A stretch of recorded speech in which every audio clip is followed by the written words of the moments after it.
In a galaxy gripped by the relentless advance of darkness, a new order was conceived from the ashes of fallen ideals. At the heart of the Empire's strategy to exterminate the Jedi, Emperor Palpatine forged an elite corps to hunt down the scattered survivors, a secret force known as the Inquisitorius. This chapter unfolds the genesis of that lethal organization, where the iron will of Darth Vader was harnessed to mold corrupted Force sensitives into instruments of relentless terror. The tale begins in the labyrinthine corridors of a vast Imperial installation, its interior bathed in a deep crimson glow. Here, amidst flickering holograms and the hum of forbidden machinery, Vader stands as the ominous architect of fear. Clad in obsidian armor that absorbs even the faintest light, he surveys a gathering of grim figures kneeling before him. These individuals, once potential allies or perhaps even remnants of the Jedi Order, have been remade in the Empire's image. Their eyes, once filled with hope and compassion, now mirror a void, an emptiness meticulously crafted by the dark side. A piercing silence permeates the chamber as Vader's cold gaze sweeps over his new recruits. The atmosphere is dense with suppressed energy and calculated malice. A holographic projection, its surface crackling with static and decay, illuminates the wall. It depicts shadowed figures fleeing from battle, desperate and disoriented, a stark reminder of the Jedi purge in full swing. This spectral record is not merely a chronicle of loss, it is a directive. The Inquisitors are to be the new Order's enforcers, purging every last vestige of the old light. Amid this somber assembly, the Dark Lord's voice, low and inexorable, reverberates through the chamber. Your past is irrelevant. Only the strength of the dark side remains. His words, delivered with a measured cadence, leave no room for dissent. Every syllable is a decree that seals their fate. They are no longer who they once were. They have been reborn as hunters of Jedi, destined to carry out the Emperor's final unyielding edict. A flicker of mechanized movement draws the eye to a set of training arenas where raw power and brutal precision are honed. Here, the newly formed Inquisitors engage in relentless drills designed not for honor or valor, but for suppression and destruction. Their lightsabers, reconfigured to burn a deep, blood-red hue, clash with the precision of a grim orchestra. Each strike is measured, every parry a calculated step toward complete mastery over their own inner darkness. The training is merciless, a crucible where hope is systematically extinguished and only the cold, unyielding hunger for power endures. In a quiet alcove beyond the main hall, an Imperial archivist meticulously documents these events. His data logs capture the somber transformation of promising young talents into instruments of fear. His voice, recorded in a hushed tone, notes, here, under Vader's uncompromising rule, the light is smothered. Every soul is reshaped into a vessel of the dark side, bound by duty and terror. His words serve as both record and omen, reminders of what is sacrificed in the pursuit of absolute control. As the indoctrination continues, the initiate witnesses Vader's private audience with a select few of these recruits. In a chamber adorned with stark angular designs and dim red luminescence, the Dark Lord reviews their progress with clinical detachment. His presence, formidable and unyielding, embodies the Empire's relentless ambition. He speaks of a future in which the Inquisitorius will not only hunt Jedi remnants, but also serve as instruments to quell any insurrection within the ranks of the Empire itself. His vision is clear, the eradication of all that represents the old order, replaced by a new regime of terror that will reshape the galaxy according to the Emperor's will. The transition from these initial grim formations to the wider war against the Jedi is both abrupt and inevitable. The camera of our narrative pans slowly across the crimson-lit corridors, capturing every detail of fear and determination etched into the faces of the Inquisitors. Their transformation is complete. They are no longer remnants of the past, but harbingers of a new era, one defined by ruthless efficiency and an unquenchable appetite for domination. As the final echo of Vader's voice fades into the oppressive silence of the installation, the scene shifts to the star-filled void beyond the Empire's reach. Here, the haunting images of fleeing Jedi and crumbling temples interlace with the relentless march of the Inquisitors. The galaxy itself seems to tremble at the birth of this new order, setting the stage for a conflict that will define the fate of countless worlds. Thus, the inception of the Inquisitorius stands as a monument to darkness, a chilling testament to how the loss of the Jedi and the rise of the Sith forged a path of despair. The narrative now turns toward the long road of persecution and survival that lies ahead, where the shadows of this ruthless order will stalk every corner of the galaxy. The birth of the Inquisitorius was not merely a military initiative, it was a psychological siege. With Vader as its hammer, the true chisel that shaped these hunters came from within. The second chapter of this whispered tale drifts deeper into that shadowed alchemy, where Jedi, once guardians of peace, were unraveled and rewoven into weapons of dread. It began not with capture, but with hesitation. In the ruins of Order 66, not all Jedi fell in battle. Some survived, wounded in spirit more than in flesh. They wandered, haunted, questioning the truths they had once held sacred. And in that chasm of uncertainty, the dark side found fertile ground. The Empire did not always need to hunt them. Often, it simply needed to wait. From the Outer Rim to forgotten moon temples, the Empire's agents scoured the galaxy for such Jedi.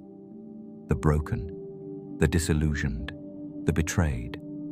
Those who had watched comrades die beneath clone fire and could not reconcile their survival. They were not offered redemption. They were offered purpose. When they were brought to Fortress Inquisitorius, their lightsabers were not taken, only dimmed. The Empire did not seek to erase their pasts, but to weaponize them. These former protectors of life were subjected to rituals and trials that shattered their illusions. Their once pristine meditation chambers became places of torment. Guided by Sith overseers and Vader himself, their introspections were no longer paths to peace, but mazes of doubt, twisted memory, and pain. One Jedi, once known as Tabor Vallis, had meditated each morning to the sound of birdsong on Kashyyyk. Now, under the Empire's grasp, that same meditation was interrupted daily by the recorded screams of civilians, played on loop, reverberating through his cell. Over time, the screams became familiar, then ignorable, and eventually comforting. By the end of his transformation, Vallis, now the 10th brother, could not remember what peace had felt like. He only knew silence was a lie. The process was not uniform. Some recruits bent quickly, others shattered slowly. The most powerful candidates were those whose fall came with great resistance, because it meant their transformation would be absolute. The path from Jedi to Inquisitor was not a turn, but a spiral. It was the slow corruption of ideals, the erosion of trust in the Force itself. And then, the final rite, the change of blade. Each new Inquisitor was brought before the forge of Fortress Inquisitorius. There, under Vader's gaze, they were made to bleed their Kyber crystal. A sacred relic of the Jedi, the crystal resonated with the heart of its wielder. To corrupt it, to flood it with pain, hatred, and rage, was to destroy the last remnant of their former self. The Kyber resisted, screamed through the Force, but ultimately it bent. One by one, lightsabers, once golden, blue, or green, snapped into red with a sharp, piercing whine, like a wound being cauterized. The sound echoed through the halls like a funeral dirge. Not all could complete this rite. Some resisted the bleed. Some fled into madness. Those who survived, however, emerged reborn, not as Jedi, but as loyal dogs of the Empire. And Vader, ever watchful, ensured that each hunter was bound by more than just the Force.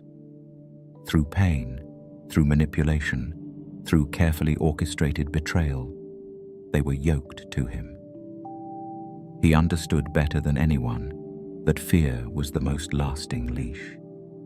The transformation was not only internal. Their features twisted, not from physical mutilation, but from the accumulation of emotional distortion. Serenity drained from their faces like water from broken glass. In its place, taut expressions, clenched jaws, eyes either lifeless or burning with spite. Some still wore fragments of their old Jedi robes, not in remembrance, but as a mockery of what they had left behind. They were given names not of honor, but of enumeration. The second sister, the fifth brother, the eighth brother. Titles that erased lineage, individuality, and pride. They were no longer people. They were tools. Designated roles in the machinery of dread. Their ranks grew slowly. Only the truly broken could be shaped. And yet, they became effective, their loyalty sharpened by pain and purpose. They knew the Jedi better than anyone. They knew how to find them, how to tempt them, how to unravel them. Still, not all was silent obedience. Within some of them flickered dying embers, memories, questions, guilt. A few, in the darkest hours of the night, still reached out through the Force, whispering apologies into the void. But the Empire made sure such whispers never reached far.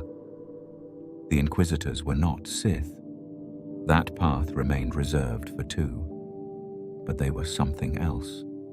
Phantoms of a fallen era, blades turned inward, corrupted echoes of the order they once served.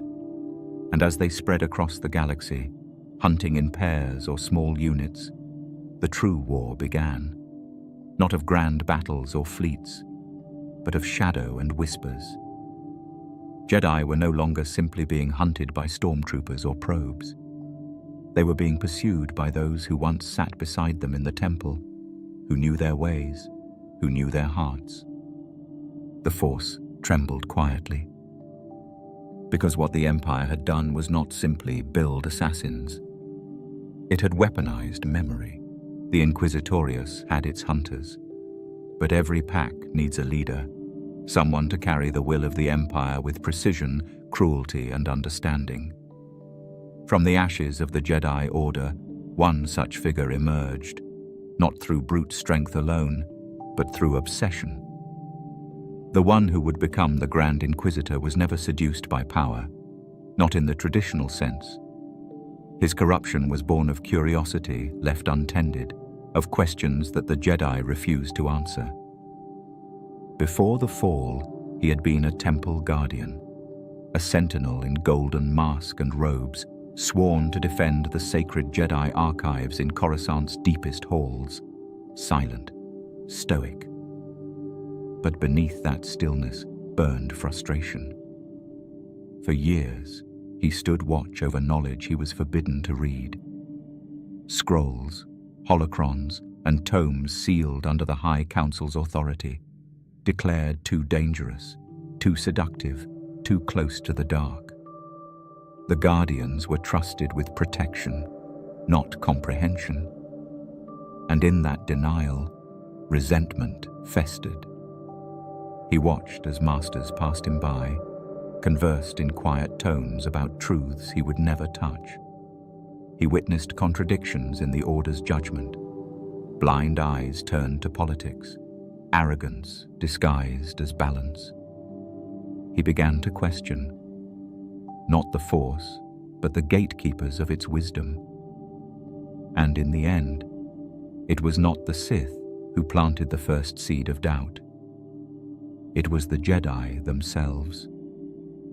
When Order 66 turned Coruscant into a graveyard, the Temple Guardian did not die at his post. He lingered in the ruins, alone among the shattered statues and burned banners. As the fires dimmed, he descended into the restricted vaults of the archives, those very halls he had once only guarded. There, in the shadows, he consumed the knowledge once denied to him. Not all of it was Sith. Some of it was simply forbidden. Secrets of the Force's primal nature. Controversial philosophies long deemed heretical. It changed him, and that's when Darth Vader came. The Empire had no need for Guardians, but it had a place for someone who knew the inner workings of the Jedi Order, someone intimate with its records, rituals, and failings.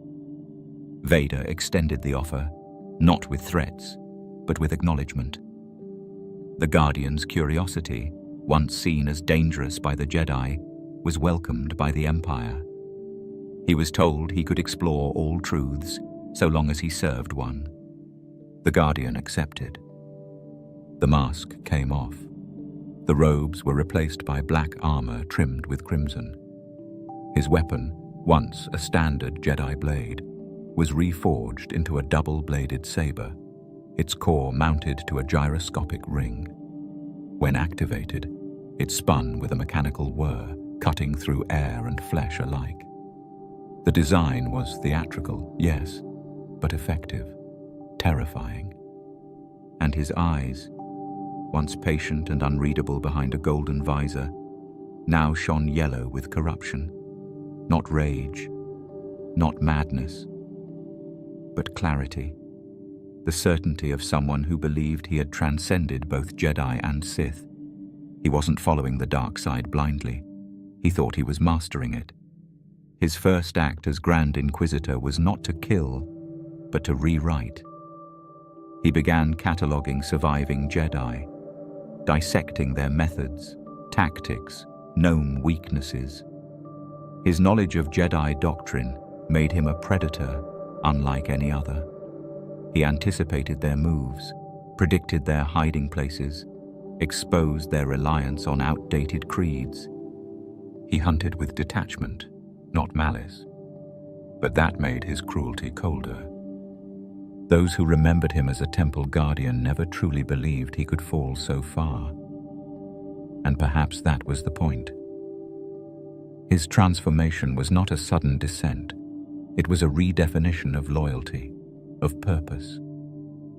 To him, the Jedi had betrayed their own ideals long before he ever did. They had feared knowledge. He embraced it. Under his leadership, the Inquisitorius became more than an enforcement branch. It became a mirror held up to the Jedi's failures. A reminder that the past had consequences, and those consequences had names. The Grand Inquisitor would not rule. He had no ambition for thrones. But in the darkness between stars, among whispers of Force sensitives still breathing, his name became legend, a cautionary tale told in hushed tones.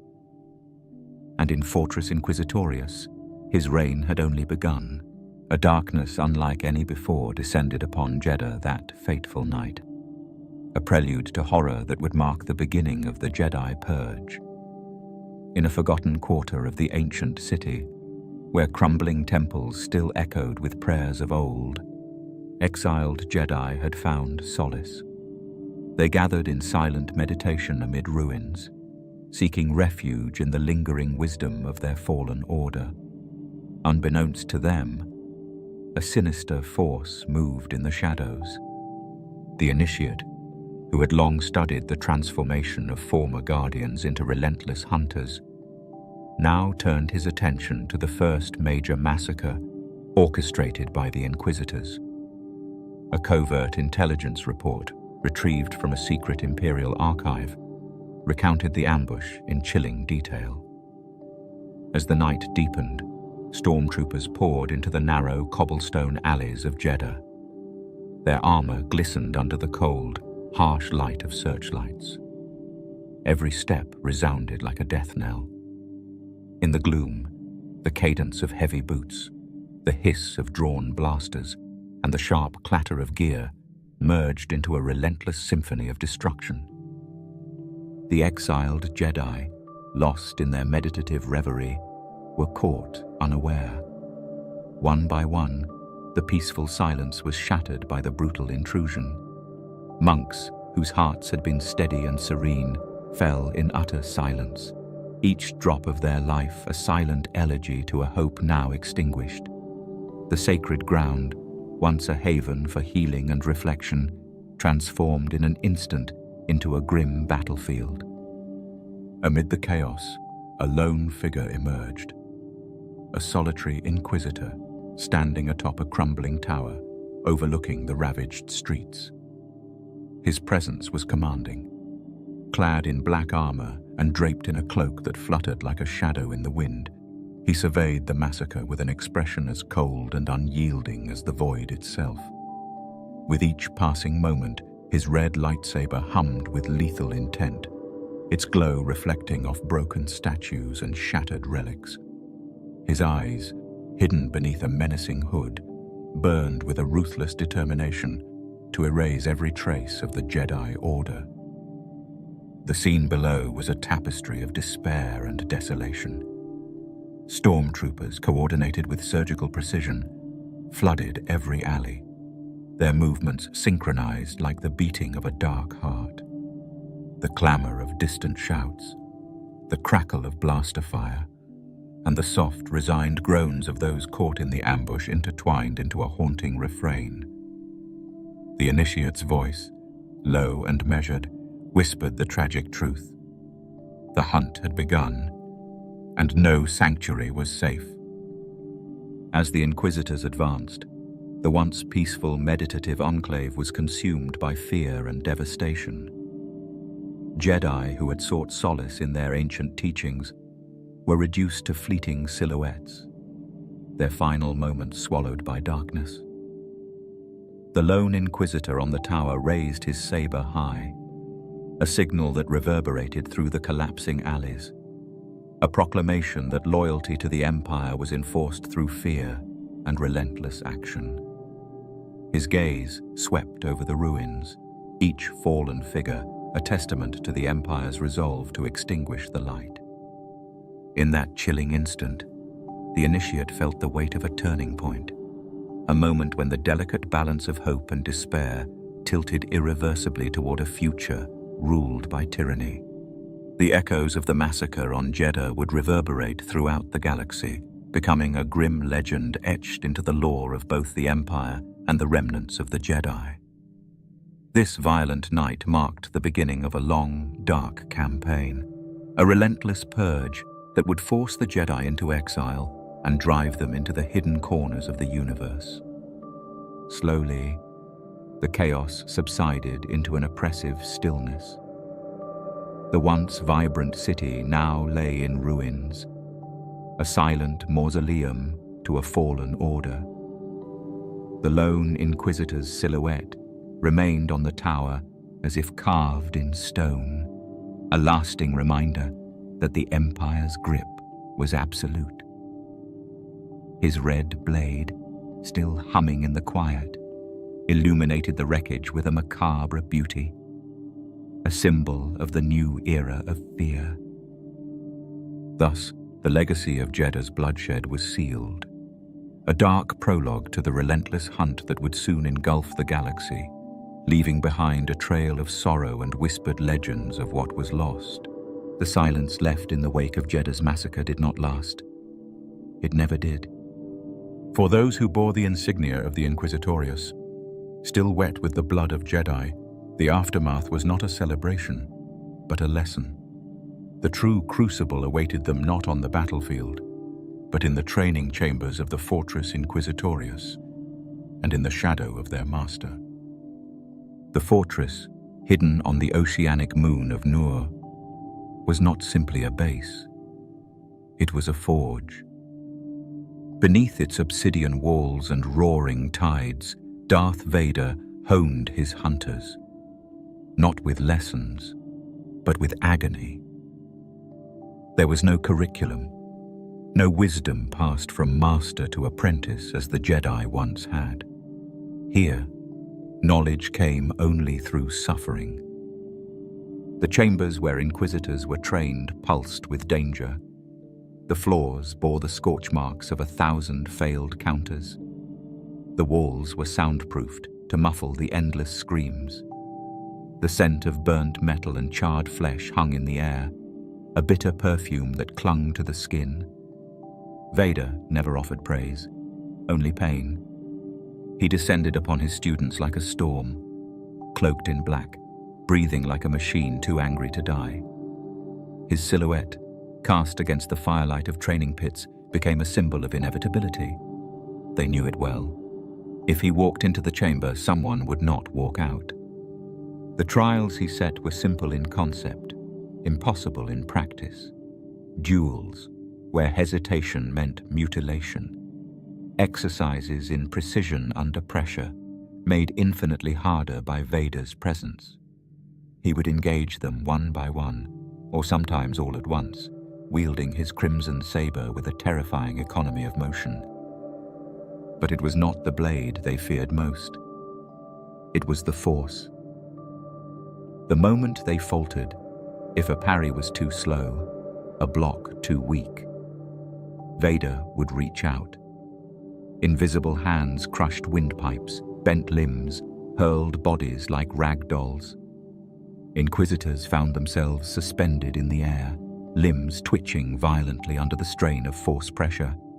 Bones snapped, masks shattered. Screams filled the chamber before falling into abrupt silence. Some called it training. Most called it torment. The younger recruits, many of them former Padawans, who had been seduced or coerced into the order, learned quickly that mercy did not exist here. Some tried to resist him, to fight with conviction. Those lasted the shortest. The Grand Inquisitor watched from the sidelines, his face impassive. He had long since understood the lesson. Survival depended on complete surrender, not to Vader, but to fear itself. Where once Jedi had relied on trust and balance, the Inquisitorius was ruled by dread and domination. This was no brotherhood. It was a hierarchy of pain. There was no room for friendship, no alliances, only endurance. Vader's methods were cruel, but they served a purpose. Under his merciless instruction, the Inquisitors became instruments of terror, not just tools of war. They learned to strike not merely at bodies, but at minds, using fear as a scalpel, instability as a weapon. Every duel, every trial, etched deeper into their psyche the truth Vader had long accepted. The only constant was pain, and the only victory was survival. One night, as the sea raged outside and the training pits glowed with fire, Vader summoned them again. This time, he said nothing. No command, no threat. He ignited his blade, and the air itself seemed to recoil. The lesson was clear. They fought, and bled, and screamed. When it ended, several lay broken on the floor, some breathing, others not. Vader turned without a word. his cape trailing across the scorched metal. Behind him, the Inquisitors remained kneeling. They had passed the lesson, not because they had bested him, but because they had survived him. And in the Empire, that was all that mattered. Within the austere corridors of Fortress Inquisitorius, where the relentless echo of pain and ambition is etched into every cold surface, a complex web of identities takes shape. The Inquisitors, once mere remnants of a shattered order, have now been twisted into a cadre of hunters, each forged by their own dark past, each driven by ambitions that both bind and betray them. Here, in the dim, oppressive light, rivalries and whispered oaths form the backbone of a brutal fraternity where survival is earned in secrecy and scars. In the labyrinth of stone passages and echoing chambers, the initiate encounters subtle marks left by those who came before, a series of codes carved into walls, serving as silent testaments to loyalty and despair. These symbols, etched with precision into the hardened masonry, are not mere decorations. They are the chronicles of individual fates, each stroke representing a promise made in hushed tones. The air vibrates with unspoken oaths that echo through the darkened halls, binding the Inquisitors to one another while fueling simmering rivalries. Each member of this fearsome group carries a haunted past, a memory of a life once lived under the light, now extinguished. Some remember the gentle calm of Jedi training. Others, the bitter sting of betrayal in the midst of Order 66. Such memories, once a source of hope, have become burdens that twist ambition into a perilous drive. For every Inquisitor, the call of the dark side is a double-edged sword. It grants them power while simultaneously damning them to an existence where the ghosts of their former selves constantly whisper of what was lost. Within this circle of blades drawn inward, the rivalry among the Inquisitors is palpable. They do not merely compete for favor or recognition. They challenge one another to confront the raw truth of their own corruption. In quiet moments, when the cacophony of their training subsides into an uneasy silence, sharp words are exchanged in whispers. Rival Inquisitors debate tactics and past transgressions, each conversation a delicate balance of admiration and envy. Their voices, low and measured, carry the weight of unsaid judgments and the promise of inevitable retribution.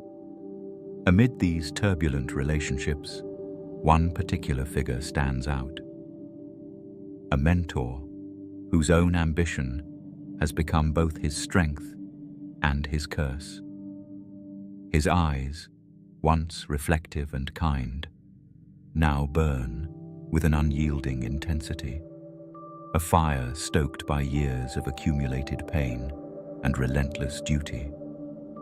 His presence commands respect. Yet beneath the veneer of disciplined ferocity, there lurks a vulnerability that only a few dare to acknowledge. In a rare moment of solitude, he is seen tracing the ancient codes on a wall with trembling fingers, as if seeking solace in the silent testimony of those who came before. His gaze, fixed on the dark etchings, reveals a yearning for absolution that his ruthless exterior belies. Throughout the fortress, the interplay of loyalty and betrayal weaves a tapestry of human frailty amidst the cold precision of Sith doctrine. The initiate observes as a pair of Inquisitors spar in a secluded training chamber.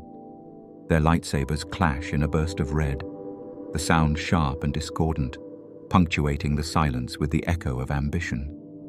Every strike, every parry, mirrors the internal struggle of a soul caught between the remnants of their former ideals and the inescapable lure of darkness.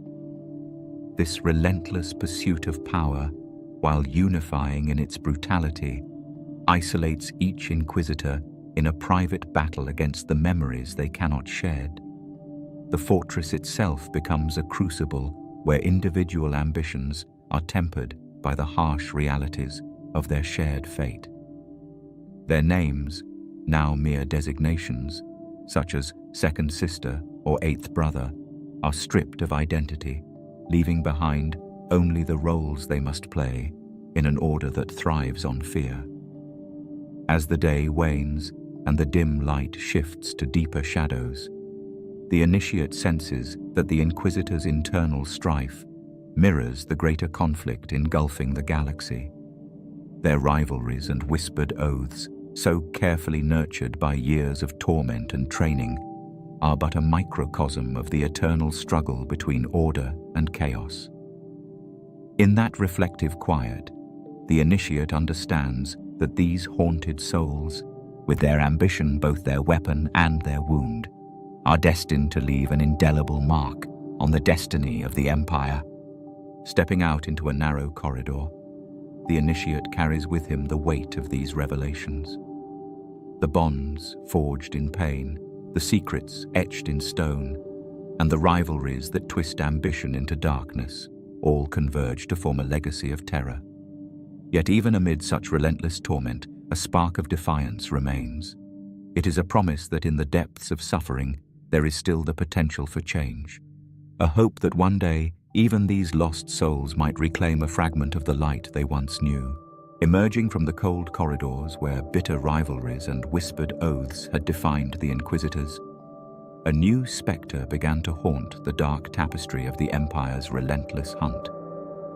In a distant, snow-covered village on a forgotten world, a lone warrior forged her own path, one that neither the Jedi nor the Sith could fully claim. This was Ahsoka Tano, whose defiant choice to walk away from both orders left an indelible mark on the galaxy. Her rejection of both light and dark had transformed her into a living enigma, a threat that unsettled even the most hardened Inquisitors. As twilight fell over the icy landscape, the village lay cloaked in silence, its white expanse a stark contrast to the heated chaos of battle that raged elsewhere.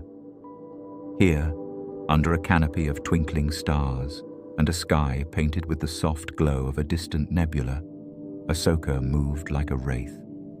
Her blue lightsaber, an echo of a past steeped in conflict, danced through the darkness with a grace that belied its deadly purpose. Its cool radiance cut sharply through the cold, silent air, a beacon of resistance in a world that had long surrendered to fear. Reports began to trickle in from across the sector, whispers of a solitary figure whose very presence caused the Inquisitors to falter. In one remote outpost, a squad of Inquisitors, their armor once imposing and resolute, were forced into retreat as they encountered Ahsoka's unexpected defiance. Their calculated pursuit dissolved into chaos as they struggled to comprehend how a former Jedi could operate outside the confines of their corrupted doctrine. Her movements, swift and elusive, evoked the memories of a brighter past, a reminder of the legacy that the Order had once upheld. The initiate, who had been meticulously chronicling the dark metamorphosis of the Inquisitorius, now listened intently to these fragmented accounts. Each testimony painted a picture of a warrior unbound by allegiance, whose methods were as unpredictable as they were profound. One story described how, amid a narrow, snow-dusted street, a pair of Inquisitors found themselves disoriented by the flicker of blue light darting across the frost. Another recounted the sight of a lone Ahsoka standing atop a ruined monument, her gaze calm and resolute as she surveyed a scene of devastation, her saber a silent promise of defiance. It was clear that Ahsoka's path was one of quiet revolution. Unlike the brutal tactics of the Inquisitors, her struggle was measured and reflective. A battle fought in the subtle interplay of shadow and illumination. In her eyes, the scars of betrayal and loss were tempered by a steadfast resolve to remain true to a code that transcended institutional dogma. The gentle cadence of her presence inspired hope among those who had slipped into despair, and her actions kindled a spark in the hearts of even the most downtrodden souls. In the frigid stillness of the snowy village, the initiate witnessed how the fabric of conflict could be unraveled by a single act of courageous independence. Ahsoka's defiant maneuvers on the battlefield left a trail of disarray among the Inquisitors. Their formation, once precise and terrifying, broke like brittle ice under her unexpected counterstrikes. The sound of clashing sabers echoed softly in the night, soon giving way to hurried retreats and disorganized murmurs, a stark contrast to the cold precision with which she had once defended her former order. Yet, despite her solitude, the threat of her influence loomed large. The Inquisitors, bitter and unyielding, recognized that her very existence undermined the Empire's claim to order. The delicate balance they sought to enforce had been disrupted by a force that refused to be categorized, a remnant of a purer, less corrupted past. Her legacy was not one of destruction alone, but of quiet rebellion, a reminder that hope could flicker even in the deepest shadows. As the night deepened and the cold embraced the land, the initiate stepped back from the scene, his mind swirling with the echoes of Ahsoka's defiant presence. The lone warrior had become both a symbol of resistance and a mirror reflecting the failures of those who had succumbed to darkness. Her shadow, cast across the snowy expanse, promised that even when the empire of fear seemed all-consuming, the light of a single unbound spirit could still ignite change. With this realization echoing in his heart, the initiate prepared for the next chapter in his chronicle, a deeper exploration into the secret hidden paths of surviving Jedi and the legacy they would forge in the face of unyielding tyranny. In the wake of Ahsoka's defiant departure, the galaxy's darkness deepened in unexpected ways. Whispers of her passage had unsettled the Inquisitors, but one was dispatched to erase a hidden Jedi enclave, a sanctuary rumored to cradle ancient wisdom. This mission, intended as another victory for the Empire, instead led a lone Inquisitor down a path of harrowing revelation. His journey brought him to a long-forgotten temple, a place where the past refused to be silenced, and the Force revealed its deepest sorrows. The temple, carved from black basalt and draped in twisting vines, loomed against a blood-tinged sky. Its once proud arches were now broken and weathered, and the corridors inside echoed with the lament of time. As the Inquisitor stepped through the threshold, the atmosphere grew heavy with an indescribable melancholy. Every footstep on the cold stone floor resonated with ancient grief, as if the temple itself wept for its lost custodians. Within the main hall, a series of statues, once grand and inspiring, now stood fractured. Their faces, once etched in noble relief, dripped with streams of what appeared to be blood, a silent testimony to the temple's tragic past. The Inquisitor's eyes narrowed as he scanned the chamber. The statue's sorrowful expressions contrasted sharply with his purpose, and their silent cries began to erode his resolve. As he moved deeper into the temple, the flicker of lightsabers caught his attention, not the steady beam of his own weapon, but erratic flashes that seemed to emanate from the walls themselves. The illumination danced on the cracked surfaces, creating shifting patterns that confused his senses and disoriented his focus. Every flash held a momentary glimpse of figures, fleeting images of Jedi long dead, their forms etched in agony and defiance. The sound of his own breathing mixed with a low, persistent hum, as though the Force itself was murmuring secrets from beneath the stone. A series of corridors led him to a vast, circular chamber. Here, the air was colder, and the oppressive silence was broken only by the echo of distant voices. These were not the voices of living beings, but spectral echoes that rose from the very bedrock of the temple. They spoke in hushed tones, words filled with sorrow and warnings of ancient battles fought long ago. The Inquisitor felt the edges of his sanity fray as the voices wove into his mind, each syllable a reminder of loss and betrayal. In one moment, the chamber's shadows coalesced into a vision, a ghostly reenactment of a massacre, where Jedi fought desperately and then fell in silent unison. The vision was so vivid that he could almost feel the despair that had permeated those final moments.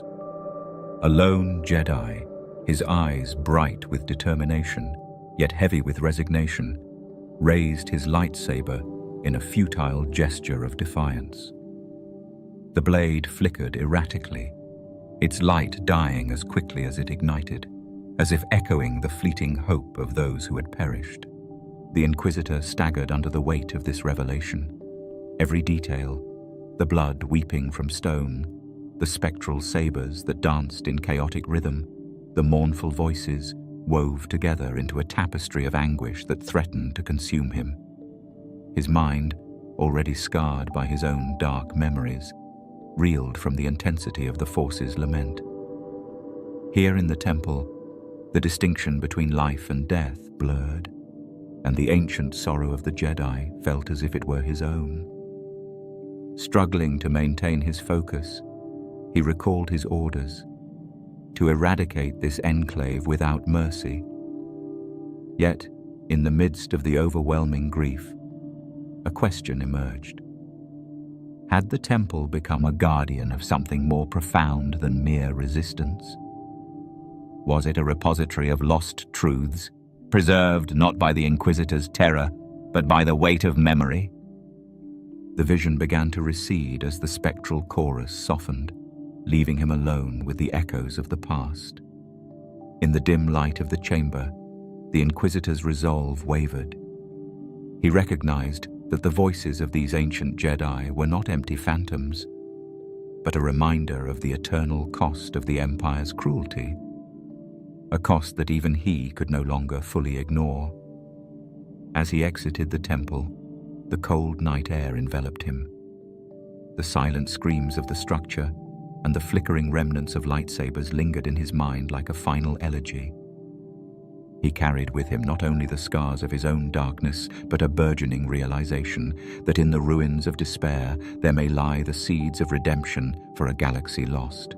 A chill crept over the training halls of the Inquisitorius, as the echoes of brutality and indoctrination faded into an unsettling silence. In one shadowed corridor, a sister, once a promising Jedi youngling, whose laughter had once filled sunlit academies, now bore the weight of a tortured past. Her face, marred by scars both visible and hidden, told a story of betrayal and sorrow. In that moment, doubt, a foreign emotion in the ruthless world of the Inquisitors, began to bloom within her.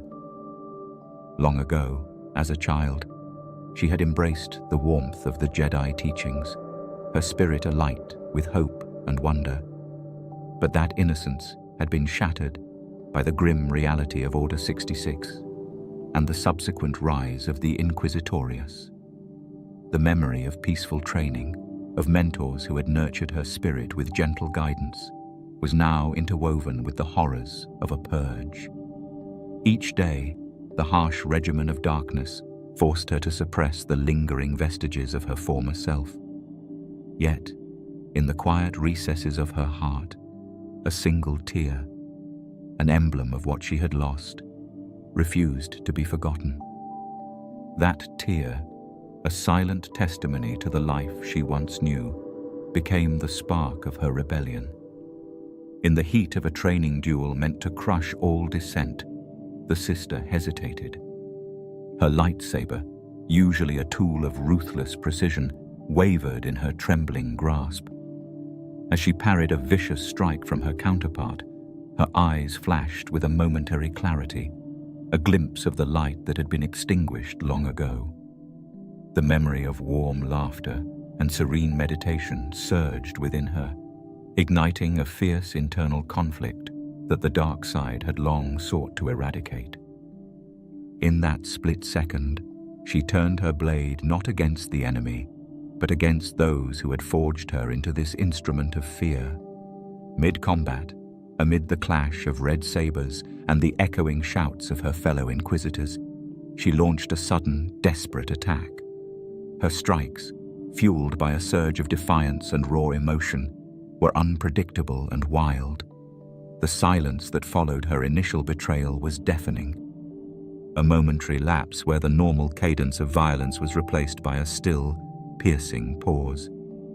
Faces around her twisted in shock and disbelief as the sister, once bound by unwavering obedience, broke away from the regimented ranks. In that instant, her eyes, which had been dull and resigned, shone with a fragile, unyielding light. The glimmer of her defiance cut through the murk of indoctrination like a shard of crystal.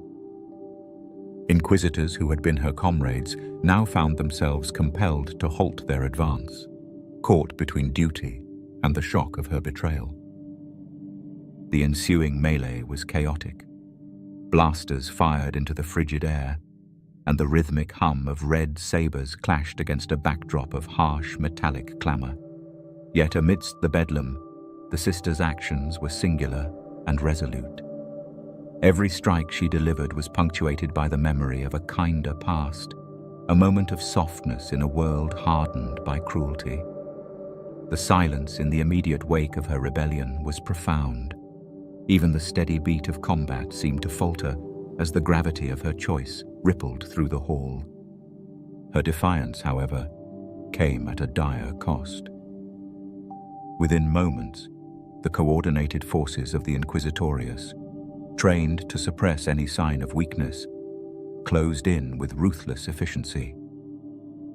As the battle raged, the sister fought with a desperate grace, her every movement a clash between the remnant of her old self and the dark shell she had been forced to inhabit.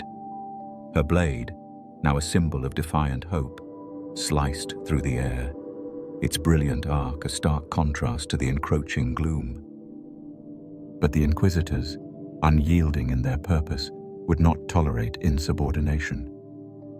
In a fateful turn, betrayal from those she once trusted shattered the fragile spark of her rebellion. A trusted comrade, whose own eyes had long been clouded by darkness, struck her from behind. The blow was swift and brutal, a betrayal that silenced the lone cry of defiance echoing in the empty corridor. The sister crumpled to the cold floor, her tear of rebellion mingling with the blood that stained the stone. As the echoes of her struggle faded into the oppressive silence, the Inquisitors gathered around, their expressions a mix of hardened resolve and grim regret. The cost of doubt, they now understood, was a heavy burden, one that could shatter a soul entirely. The chilling stillness in the corridor bore witness to her sacrifice. Where there should have been triumphant cries, there was only the quiet aftermath of devastation. In that moment, the initiate, hidden in the shadows and recording the dark lessons unfolding, felt a pang of sorrow and warning. The sister's fate was not an isolated incident, but a somber reminder that even the faintest spark of dissent in the Inquisitorius was met with swift, merciless retribution. Her act of rebellion, brief and tragic, was etched into the cold stone of the fortress, a permanent scar on the legacy of those who hunted in the name of order. Slowly, the echoes of her sacrifice merged with the ever-present hum of the Force. The silence that followed, heavy with the weight of unspoken truths, signaled that the price of doubt had been exacted. Yet it also kindled a quiet hope that even in the deepest corruption, the seeds of defiance might one day bloom into rebellion. As the Inquisitors resumed their grim duties, their faces masked in darkness and regret, the initiate stepped away, burdened yet enlightened by the cost of that solitary act. The lesson was clear. To question the inevitable was to risk everything. For in a system built on unyielding terror, even a single tear could ignite a revolution, and yet it might also be extinguished with ruthless finality. A heavy silence settled over the darkened corridors of Fortress Inquisitorius as the night deepened outside. The echoes of earlier trials and whispered rebellions still lingered, yet now a new storm was about to be unleashed. A storm born from the unyielding will of Darth Vader. In this final chapter of the Inquisitorius's early days, the Dark Lord stepped forward to enforce loyalty in a manner both brutal and unmistakable. In a secluded chamber, where red luminescence seeped from hidden recesses and the metallic scent of fear permeated the air, a traitor had been discovered. Among the ranks of Inquisitors, one had allowed doubt to fester. A sister whose heart, once hardened by indoctrination, now harbored remnants of a long-forgotten compassion. Her hesitation had not gone unnoticed. Her failure to adhere completely to the creed was an affront to the Emperor's order, a weakness that the dark side would not tolerate. Vader entered the chamber like a spectre of death. His presence, immense and oppressive, cast long shadows over the trembling Inquisitors, assembled for what would be a grim reminder of their purpose. The air grew colder as he advanced, his breathing the only sound breaking the uneasy stillness. Every step he took was measured, each pause heavy with silent menace. The traitor's eyes widened in terror as the Dark Lord's silhouette filled the doorway, the red glow of his lightsaber reflecting off his blackened armor. Without a word, Vader ignited his saber, a searing, crimson blade that cut through the darkness with ruthless precision. The traitor tried to speak, her voice a brittle whisper of "My lord." But it was lost amid the sudden, violent clashing of metal and the surge of raw force energy. In a single, swift motion, Vader struck. The saber's arc was a brilliant, fatal curve, a luminous red stroke that obliterated the last vestiges of her former self. As the weapon connected, a final, breathless cry echoed in the chamber, then faded into silence. The traitor fell, her eyes vacant, her body crumpled into a lifeless heap on the cold floor. Around the room, the other Inquisitors recoiled in horror and awe. Their faces, once twisted in loyalty, now reflected a mix of terror and reluctant obedience. Vader's message was clear. Loyalty was enforced not through reward, but through fear. He turned his gaze slowly across the gathered ranks, each pair of eyes wide with the realization that their master's wrath was not an occasional outburst, but an ever-present force that would dictate their fate. The Dark Lord's voice, deep and resonant, finally broke the silence. You serve only through your submission. Failure to obey is not an option. His tone was devoid of pity, each syllable laden with the weight of absolute power. The chamber seemed to shudder with his words, and the very walls absorbed the sound, as if the fortress itself were complicit in his decree. In the aftermath, as Vader's figure receded into the gloom, the surviving Inquisitors gathered in a grim circle. The atmosphere was heavy with dread. Whispers of fear mingled with the sound of labored breaths. The memory of the traitor's swift end, marked by the brilliant flash of a red blade, seared itself into the minds of every soul present. It was a spectacle of ruthless clarity, a demonstration that the path of the dark side was paved with uncompromising discipline and the merciless eradication of weakness. Within that circle, a few Inquisitors dared to meet each other's gaze. Their expressions revealed the seeds of doubt and regret, yet the lesson had been forced upon them. There could be no compromise, No mercy when it came to the dark side's dominion. Each had been selected for their potential, but now their true nature was being tested. In this crucible of terror, the only currency was obedience, and the only virtue was fear. As the final echo of Vader's decree faded into the cold stone corridors, the initiate, hidden in the periphery, recorded every detail with a heavy heart. He understood that the Empire's strength was built upon these dark foundations, each act of brutality a stepping stone toward an order where loyalty was carved in blood. The image of Vader's unyielding presence, the final cry of the traitor, and the terror in the eyes of his new minions would remain etched in the annals of the Inquisitorius. It was a lesson in how absolute power annihilates dissent, how fear becomes the true master. The chamber's oppressive silence gradually gave way to the low murmur of measured footsteps and subdued voices as the surviving Inquisitors dispersed. The scene outside, lit by the cold light of distant stars, bore witness to the Empire's inexorable march forward, a march that would not be halted by hesitation or doubt. The traitor's fate was sealed as a warning to all. In the service of the Emperor, there is no room for wavering resolve. With the memory of Vader's wrath lingering in the air like a bitter perfume, the initiate left the chamber. His mind churned with the grim lesson that the path of the dark side was as unforgiving as it was relentless.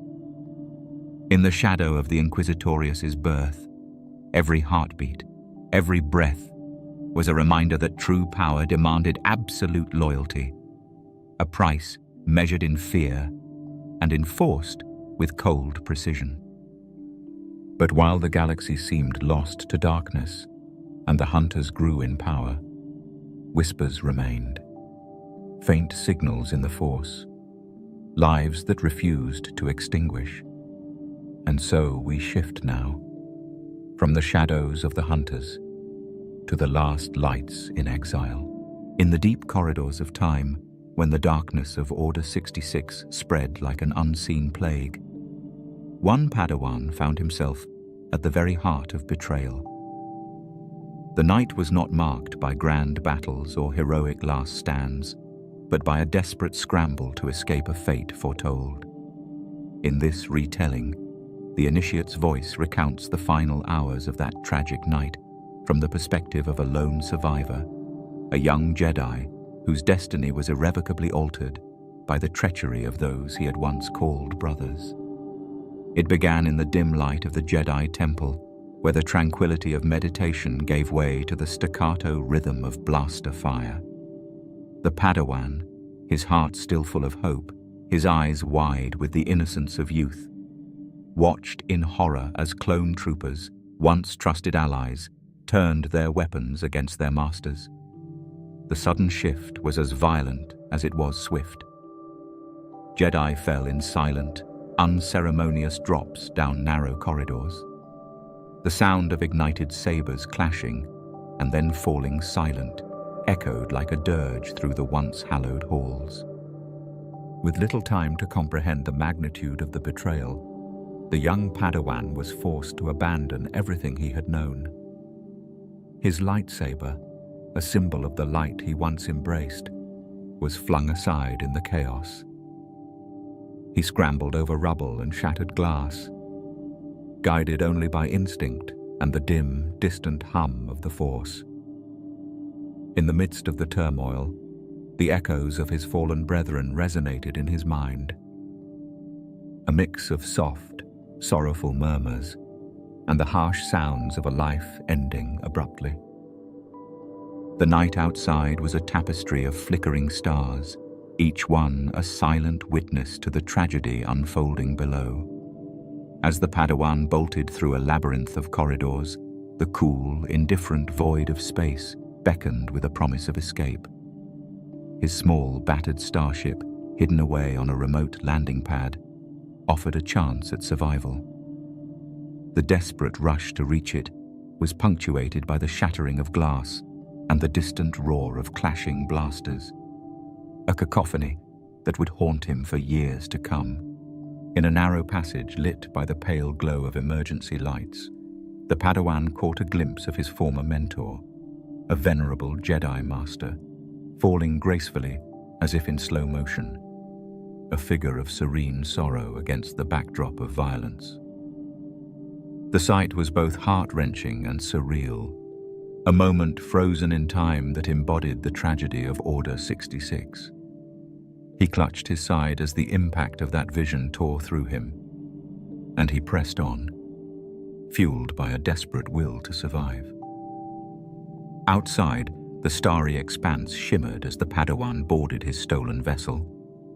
The engines roared to life, and the craft lifted from the ground with a violent shudder. Through the viewport, he watched as the temple receded into the distance, a burning silhouette swallowed by the sprawling darkness. The stars streaked past in brilliant, ghostly lines, carrying with them the last vestiges of his shattered past.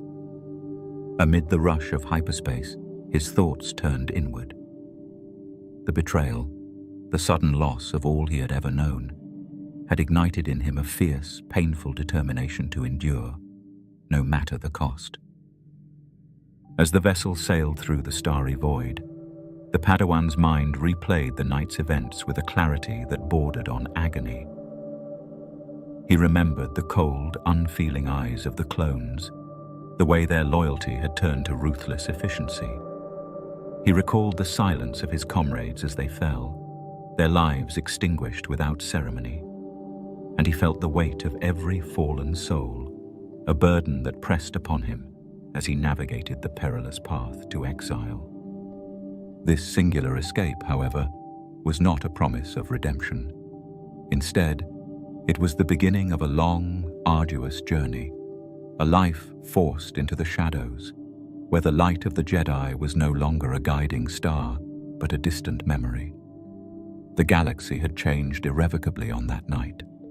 The Order was shattered, and its survivors were scattered like stardust across the cosmos.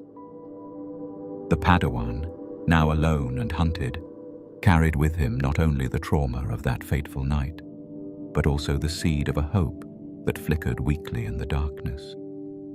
In that lonely voyage through hyperspace, amidst the streaks of starfire and the cold, infinite silence, he vowed that he would survive. For even as the Empire's cold grip tightened and the legacy of betrayal spread like a curse, there remained in the heart of the Force a promise, a whisper of resistance that could one day rekindle the light. Though his path would be long and perilous, his determination would be the spark that defied the darkness. The memory of that night, etched in every fleeting moment of silence and every burst of starlight, would forever serve as a reminder of what was lost.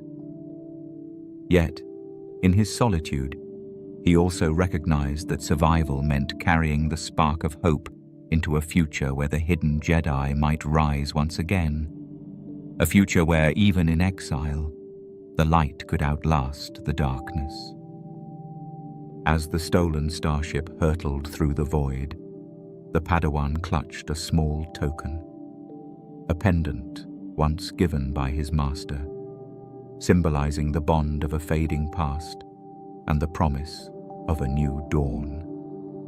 His journey had just begun, and though the galaxy now lay in a state of quiet despair, the final chapter of Order 66 was yet unwritten. Beyond the smoldering ruins of betrayal and terror, a solitary figure roams the outer rim, a Jedi Knight who has renounced the physical symbol of his power. Once, his lightsaber blazed as a beacon of hope and justice, but the scars of a shattered order have driven him to forsake its glow. Now he treads dusty, forgotten roads with quiet resolve, his very presence evoking legends whispered in the wind. In the barren expanse of a distant desert planet, where ancient stone and shifting sands merge into a timeless horizon, villagers speak in hushed tones of a mysterious wanderer. They tell stories of a man whose eyes, reflective and deep as twilight, harbor memories of a bygone era. His demeanor, calm yet burdened by loss, suggests a heart still beating with hope. The knight wears simple, worn robes that bear the marks of years spent in exile, and although his hands remain empty, his soul carries the weight of his former calling. He roams these remote regions, intent on solitude, deliberately refusing to ignite his saber, a decision born of anguish and the desire to forget the bloodshed of his past. The weapon, once a proud extension of his spirit, now lies dormant, its power stilled in a bid for inner peace. Yet fate, as it often does, conspires to disrupt even the most determined resolutions. One evening, beneath a vast, starlit sky, the knight finds himself alone on a dusty road. Villagers peer from shuttered windows, their whispers filled with both admiration and trepidation. Amid the cool stillness of the night, the soft luminescence of a crescent moon reveals an abandoned marketplace. Here, the knight pauses, and for a fleeting moment, his eyes betray a flicker of conflict, a hidden desire to reclaim what he once renounced. In that moment, as if stirred by the relentless pulse of destiny, the dormant blade stirs within him. The air shimmers with anticipation, and a subtle blue radiance begins to glow at his fingertips. The awakening is not a declaration of war, but a quiet acknowledgement that the path of peace sometimes requires a single, decisive act, a choice that bridges past wounds and the promise of a future yet to be written. The knight's journey becomes a solitary pilgrimage. With every cautious step on the dusty road, memories resurface of training in the quiet halls of the Jedi temple, of moments filled with light and laughter, and of the deep sorrow wrought by betrayal. These recollections, like scattered fragments of an old song, remind him that even in exile, he remains a guardian of the legacy he once cherished. As he continues along the winding path, the knight is drawn toward a derelict outpost bathed in the gentle glow of moonlight. Here, he meets an elderly traveler who speaks of forgotten lore and the true meaning of sacrifice.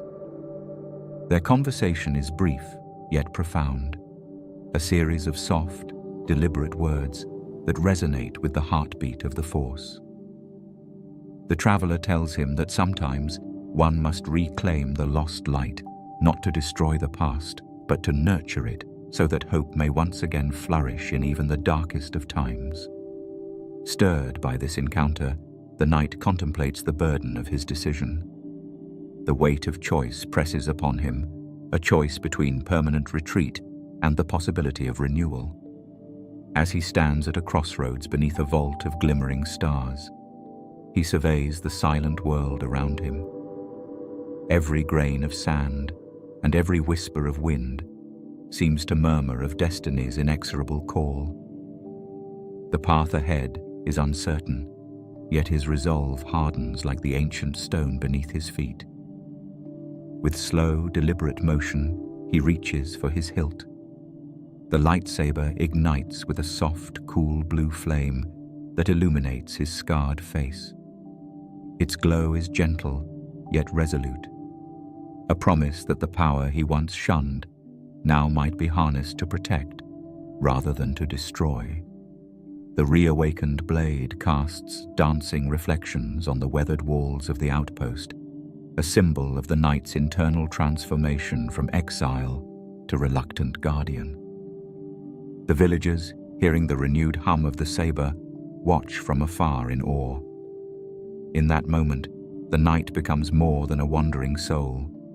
He is a living myth, a beacon in the night that bridges the painful past with the uncertain future. His choice, born of both sorrow and hope, embodies the eternal truth that sometimes to heal one must confront the shadows and reclaim the light. And so, beneath the silent gaze of the cosmos and along the lonely roads of the Outer Rim, the wandering blade sets forth once again. His journey, marked by the delicate interplay of memory and destiny, promises not merely survival, but the rekindling of hope. A hope that will one day restore balance to a galaxy long lost in darkness. Beneath the restless surface of Mon Cala's vast, churning ocean, a secret sanctuary of Jedi endures. A haven hidden in the watery depths, where light is a rare and fragile treasure. After the tumultuous journeys across blasted deserts and broken outposts, a band of exiled Jedi has taken refuge in this submerged world. Far removed from the ceaseless gaze of the Empire, they live in silence and secrecy, knowing that even the softest ripple may signal danger. Their sanctuary is carved into ancient underwater caverns, where natural rock formations blend with vibrant coral reefs. Murky beams of filtered light struggle to penetrate the deep, creating an ever-changing interplay of shadow and luminescence. In these hidden halls, the Jedi have fashioned a refuge from the chaos above. Here, every breath is carefully held, every movement measured, for the ocean is not only a shield, but a constant reminder of vulnerability. The Initiate, tasked with chronicling the exiled Order's secret existence, recalls the perilous journey that led them here. In battered submersibles cloaked in stealth, the Jedi navigated treacherous currents and labyrinthine passages beneath the surface. Their vessel glided silently past schools of bioluminescent creatures and ancient ruins that hinted at civilizations long forgotten. Along the way, whispered legends spoke of a time when the Force itself had been more fluid, when light and dark danced together without fear. Now, in this deep refuge, those ancient echoes seem to persist, woven into the very fabric of the water. Within the heart of the sanctuary, the exiled Jedi convene in quiet conclaves. In a spacious cavern, walls adorned with intricate patterns formed naturally by coral and stone, a small council gathers. Their voices are soft and measured, barely above a murmur, as they discuss hidden lore and share memories of a lost order. Here, the teachings of the old masters blend with the raw experience of exile. Each word, each gesture, is imbued with the weight of survival and the hope for a future where the light may once again flourish. A particular scene etches itself in the Initiate's mind. In one secluded chamber, a solitary Jedi meditates before a mural carved into the rock. The painting, though faded by time, portrays a luminous lightsaber partially obscured by twisting coral. Its hilt, worn smooth by countless years, symbolizes the enduring legacy of those who fought to protect the light. The Jedi's eyes remain closed in deep concentration as he becomes one with the subtle currents of the Force that flow through the water. Around him, the silence is palpable, broken only by the soft, rhythmic pulse of distant marine life. A quiet symphony that underscores the fragile beauty of existence beneath the waves. Yet in this serene isolation, the ever-present threat of exposure looms large. Every tremor of the ocean, every slight change in the current, carries the potential to betray their hidden sanctuary. The exiled Jedi have learned to listen to the murmurs of the deep, a language of water and stillness that warns of danger. Their survival depends on an unyielding vigilance, a delicate balance between isolation and the need to remain connected to the Force. In the quiet moments before dawn, when the ocean's surface reflects the first tentative glow of a new day, the Initiate wanders among the ruins. He observes ancient artifacts scattered like relics of a bygone era, broken holocrons, fragmented scrolls, and medallions worn by those who once walked openly in the light. Each object is a silent testament to the order that was lost and the wisdom that still endures, preserved within these hidden depths. The sanctuary of Mon Cala is more than a refuge. It is a living archive of resistance, a repository of secrets that defy the oppressive reach of the Empire. It is here, amid the murky lights and the breathless quiet of the deep, that the exiled Jedi cling to hope. Their hidden existence is a bold defiance against a galaxy determined to extinguish the light. As the initiate steps away from a quiet alcove filled with relics and memories, he feels the pulse of the Force in this submerged world, a reminder that even in exile, the legacy of the Jedi endures.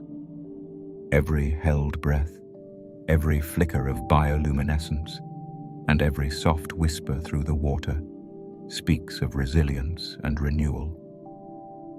Thus, beneath Mon Cala's endless ocean and hidden within its ancient secret passages, the Jedi in exile persist, waiting, watching, and preparing for the day when the galaxy might again turn toward the light.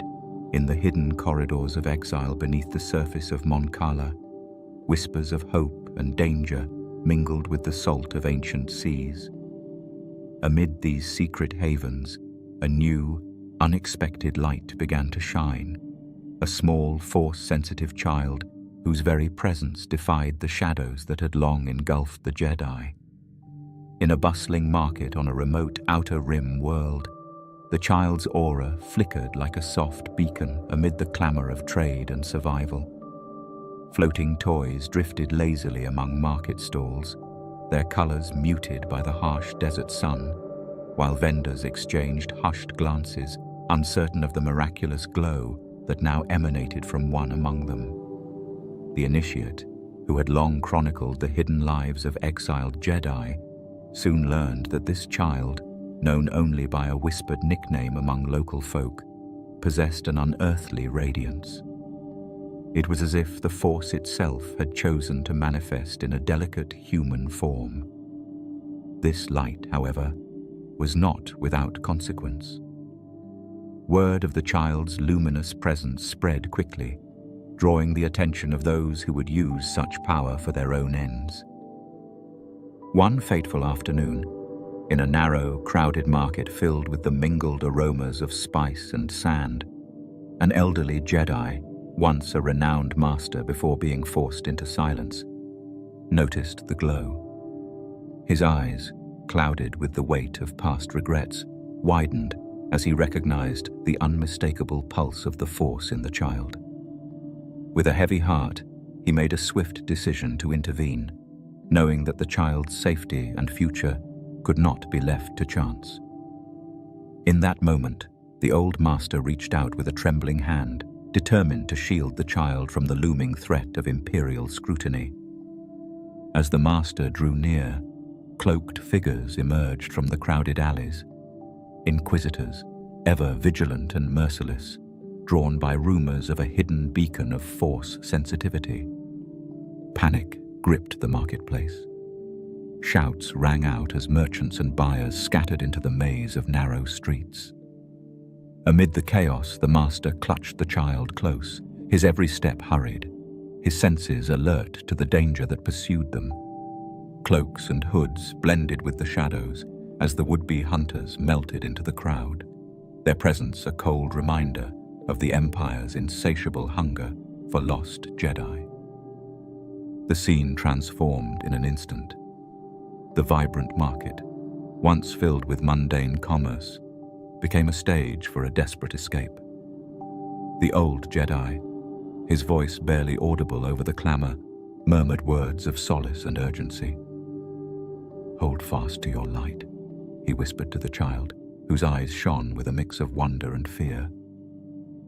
In that fleeting exchange, the promise of hope intertwined with the burden of exile, a destiny the child would never choose, but one that fate had imposed upon him. As they moved through labyrinthine streets, the master's cloak billowed, and the child's small hand clutched tightly at his. The weight of the past pressed upon them. Every step was a reminder of the fallen order and the sacrifices made for survival. The initiate observed this silent procession from afar, recording every detail in his mind, a testament to the resilience of those who dare to defy the Empire. The image of the Master's outstretched hand, reaching protectively toward the child, shone like a solitary beacon amid a sea of fear and treachery. Their escape was not without cost. A flash of a blaster bolt, a moment of chaos as an Inquisitor briefly emerged from the throng, and then the fleeing figures dissolved into the night. The marketplace, once a place of everyday life, was left in disarray. Evidence of a sudden upheaval that marked the beginning of a new chapter in the hidden legacy of the Jedi. In that breathless moment, the old Master understood that his duty was not only to safeguard the child, but also to bear the burden of passing on the lost wisdom of the Order. The radiant glimmer of the child promised a future where hope might be rekindled, even as the Empire's dark reach continued unabated. Stepping away into the anonymity of the darkened alleyways, the Master and the child vanished like whispered legends. Their journey, fraught with peril yet imbued with a fragile promise, signified not the end, but the rebirth of a secret hope. The quiet determination in the child's eyes and the steadfast resolve of the old Jedi combined to form a beacon that would echo through the ages, a luminous spark poised to challenge the very darkness that sought to extinguish it. In the wake of endless conflict and despair, where the ruins of lost worlds lay barren, one Jedi dared to cultivate hope. Far from the relentless violence of the Empire's reach, on a desolate wasteland scarred by ancient battles, a solitary figure worked in silence. Here, amid a landscape of cracked earth and dust that whispered of forgotten life, the Jedi sought to nurture a spark of renewal using the gentle, mysterious power of the Force. The scene unfolds on a remote planet, its surface a canvas of desolation, where time itself seemed to have paused in sorrow. Amid the broken remnants of civilization, the Jedi knelt by a parched clearing. With deliberate, reverent gestures, he extended his hands to the dry ground. In that moment, the Force flowed through him like a soft tide, a current meant not for destruction, but for creation. From his palms, subtle energy seeped into the dust, and gradually, tiny green shoots began to emerge from the barren soil. Blossoms, delicate and defiant, unfurled amidst the ruin, their fragile petals a testament to life's stubborn persistence. Around him, the silence of the wasteland was slowly transformed into a symphony of renewal. The Jedi's eyes shone with quiet determination as he labored beneath a sky tinted with the faint hues of dusk. Every movement was imbued with a sacred purpose: to heal the scars of the past, to mend what had been broken, and to restore a fragment of the balance that the dark side had long sought to unmake. In his solitude, the Force revealed its nurturing side, echoing with ancient wisdom that life, no matter how suppressed, always finds a way to emerge. Yet even as the garden took shape, a small oasis of vibrant green amid a sea of desolation, there loomed an ever-present threat. The Empire, with its insatiable appetite for control and order, had not forgotten the existence of any remnant of the Jedi. Far off on the horizon, the low rumble of approaching starships disturbed the stillness. The heat of distant fires mingled with the cool twilight, casting long, uncertain shadows over the fragile bloom of new life. The Jedi sensed that his quiet act of creation, his effort to reclaim hope from the ashes, would not go unchallenged for long. In that precarious moment, as the first gentle winds stirred the newly sprouted blossoms, the Jedi made a silent vow. He would protect this garden at all costs, a living symbol of healing and defiance. The Force, as ever, was both fragile and relentless. It was the unspoken promise that even in the harshest of environments, life could be reborn. Yet, the threat of the Empire's wrath was undeniable. Their oppressive might would soon reach out to snuff out this tender light, and in doing so, force him into one final desperate act. The memory of past sacrifices surged within him, a mentor's farewell, a friend's last stand, the quiet agony of loss that had defined the Jedi's fall. But here, in this isolated haven, those sorrows were transformed into a resolve to nurture, not to fight. Each blossom was a gentle rebellion, a soft cry of defiance against a galaxy ruled by fear and destruction. The Jedi stood and surveyed his work, a garden blooming from dust, a quiet testament to hope emerging from ruin. But as the distant engines of Imperial craft grew louder, his heart pounded with the realization that his peaceful sanctuary might soon be shattered by the relentless storm of war. He gathered what little he could carry, small tokens of the garden, perhaps a single bright petal or a fragment of a sprouting seed, and prepared to vanish into the night. His path would be one of continual evasion, a life lived in the shadows, always carrying the precious memory of that garden, a beacon for future generations who might one day reclaim the light. The garden, though small, had ignited something within him. It was proof that even amid the ashes of despair, the Force could nurture new beginnings. And as the fiery glow of distant explosions crept over the horizon, he stepped away, heart heavy yet resolute, knowing that this act of creation was both a defiance and a promise that hope, once kindled, endures even against the darkest of forces. Ash carried on. The wind settled over the Jedi's cloak as he moved on, once more a ghost among the stars. Yet even as he fled the Empire's wrath, the echo of blossoms blooming from dust lingered within him. It was a sign, not of finality, but of a question still unanswered. What remains of the Jedi when all else is gone? And so he followed instinct, dreams, and the faintest tremors in the Force to a place long forgotten. A hollow temple nestled among jagged cliffs on a forsaken world where light and memory had been left to rot. The temple's outer stones were cracked by time, its steps blanketed in moss and silence. But the moment the Jedi crossed its threshold, the air shifted. The Force hummed beneath the surface like an ancient song, and with it came a chill, not born of weather, but of presence. He walked through crumbling halls, etched with fading glyphs, remnants of teachings once passed from master to Padawan in quiet reverence.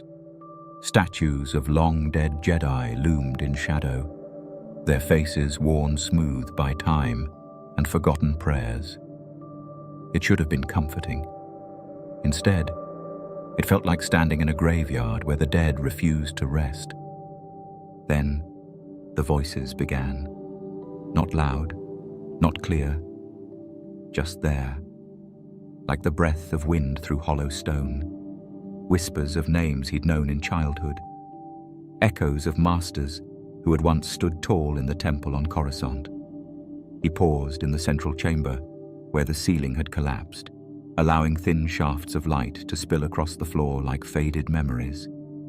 He closed his eyes, and the whispers grew louder. Do not let fear define you. We are more than warriors. The Force flows through all things, even endings. He fell to his knees, overwhelmed, and pressed a hand to the cracked floor.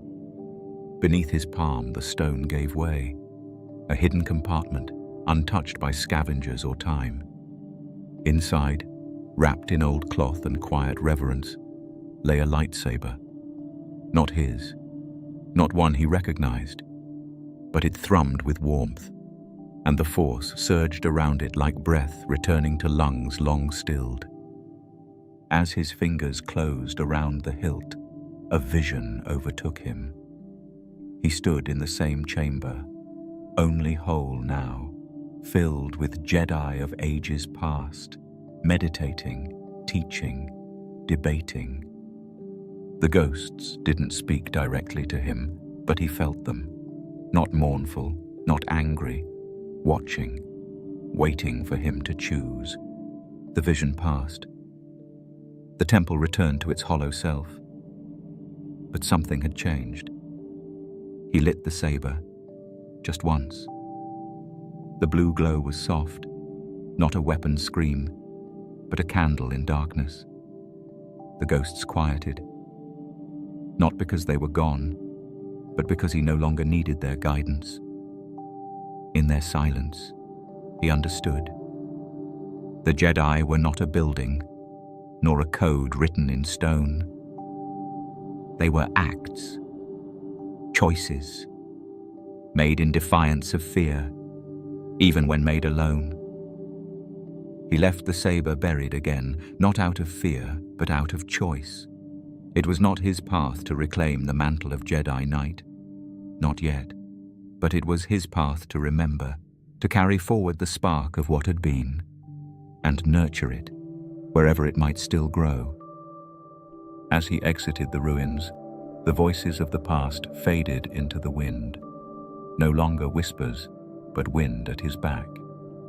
The temple behind him stood quiet again, its hollow halls still broken, but no longer abandoned.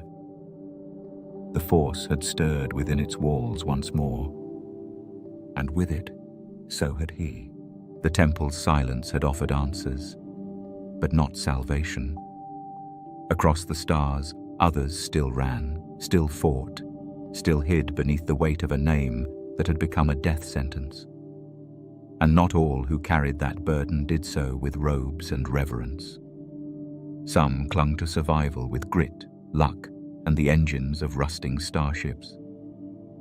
In the far reaches of the outer rim, beneath a binary sunset and the hum of docking clamps, a Corellian freighter sat like a scabbed wound on the skin of a forgotten port.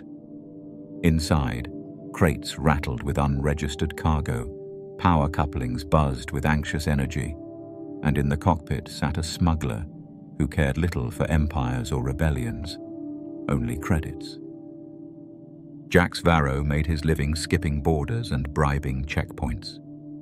He didn't ask questions about the names on his manifests, but when a woman boarded his ship wrapped in silence and shadow, offering a sealed crate double pay and no eye contact, even Jax felt the warning bells.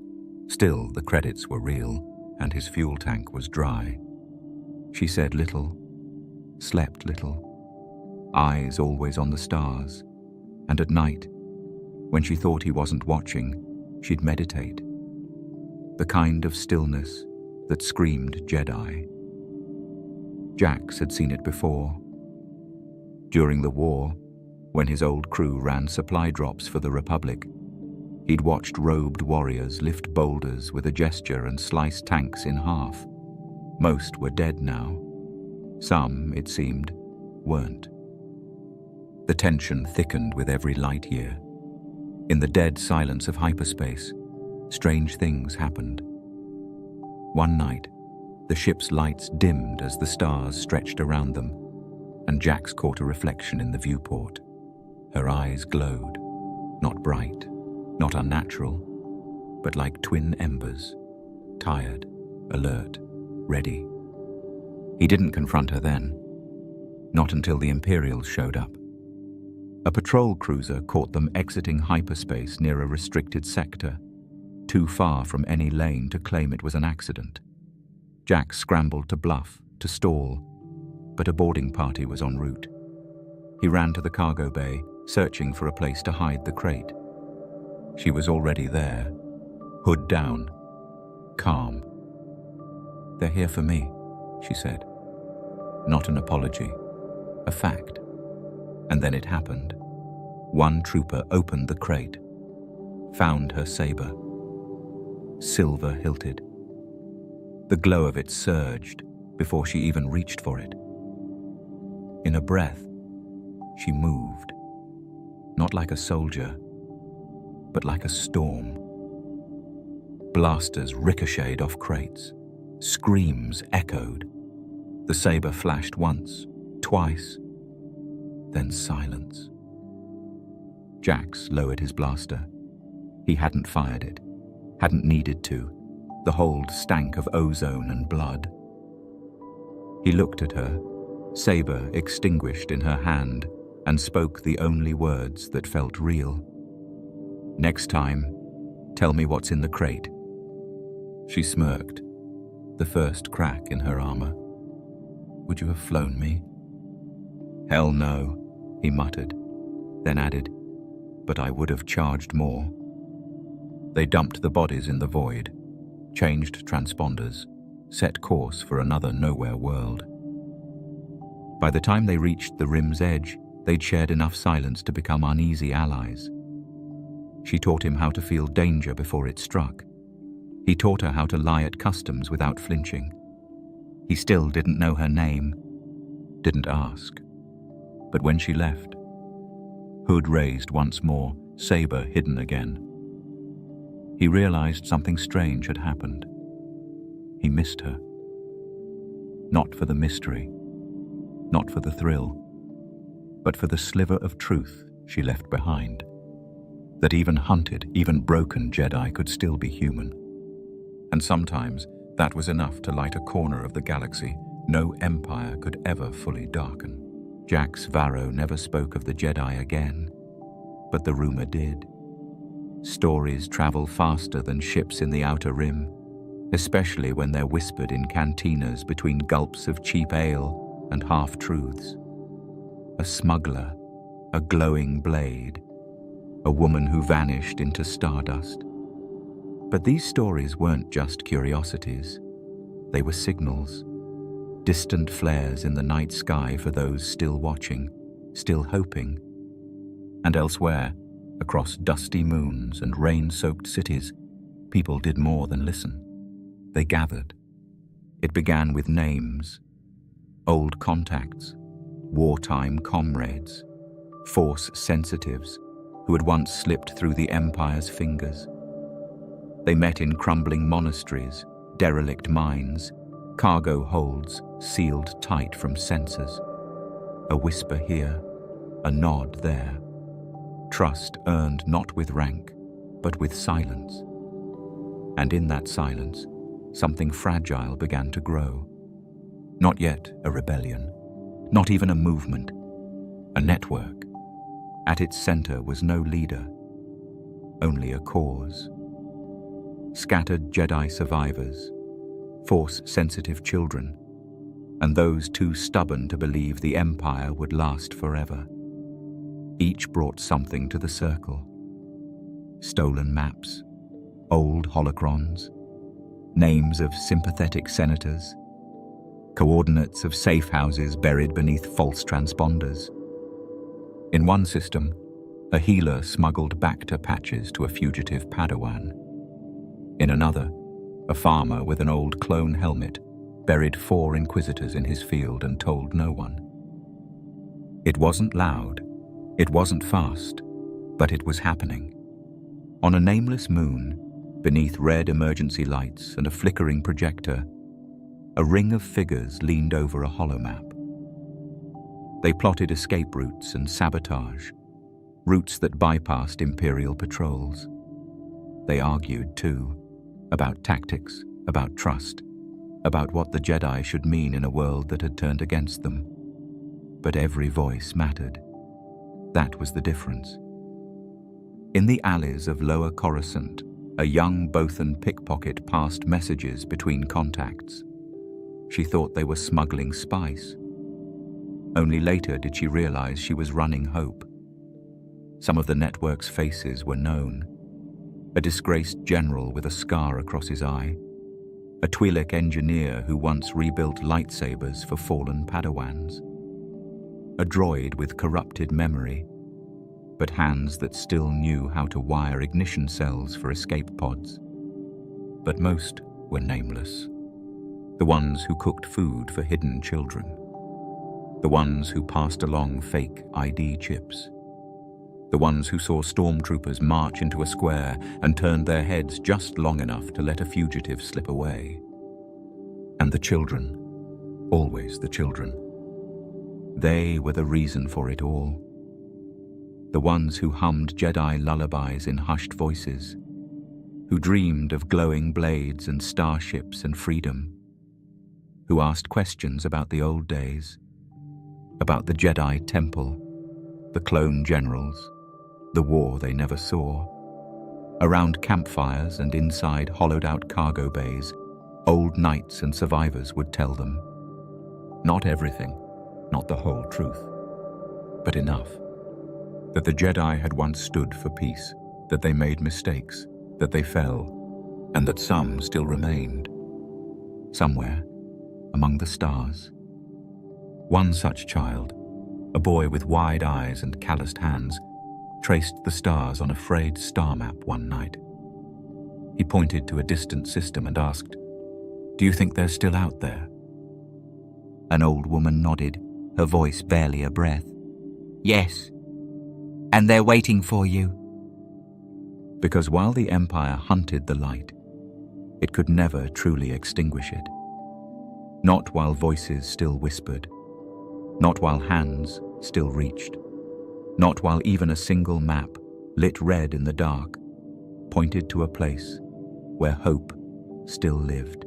The network whispered, moved, and adapted amid the endless canvas of shadows. But no matter how subtle its machinations, it could not forever conceal the vigilant gaze of the Empire. In the cold void of space and within the hidden corners of urban sprawl, the Empire's eyes shone, unblinking and relentless. Droids roamed marketplaces with sensors that scanned every shifting face. Inquisitors lingered near closed doors with silent vigilance, and even a whispered breath of dissent risked betraying the last flicker of hope. In this atmosphere of pervasive observation, the disappearance of Master Kel Dorin sent tremors through the clandestine circles of the Resistance. He was more than a teacher. He was a beacon of remembrance in a time when the Jedi Temple was remembered not for war, but for wonder and learning. His quiet guidance had nurtured the young Force sensitives, helping them embrace the light before it became a crushing burden. His voice, gentle and encouraging, had sown seeds of belief, urging his disciples to remember why they lived, even in the midst of tyranny. And then, as if swallowed by the maw of the Empire's cruelty, he was gone.